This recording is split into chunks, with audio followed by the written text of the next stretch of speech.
Hey everyone, welcome back to the channel. In today's quick tutorial, I'll show you how to sign into Minecraft step by step. Let's get started. First, open Minecraft on your phone, PC, or console. From the main screen, look for the sign in option.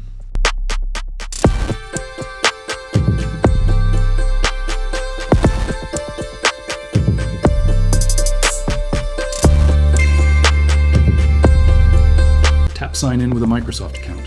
If you already have a Microsoft account, enter your email address and tap next. Now enter your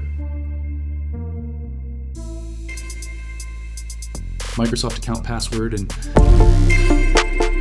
complete any security verification if it's requested. If you don't have a Microsoft account,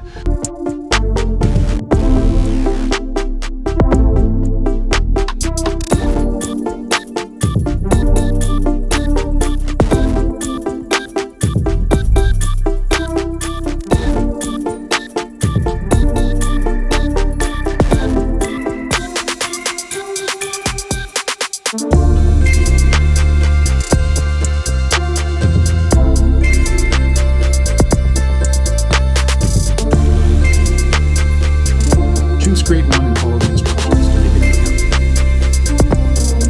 account. Once you've successfully signed in, return to Minecraft. Your account should now appear on the main screen. And that's it. You're now signed into Minecraft and ready to play. Don't forget to like, subscribe, and comment for more Minecraft tutorials.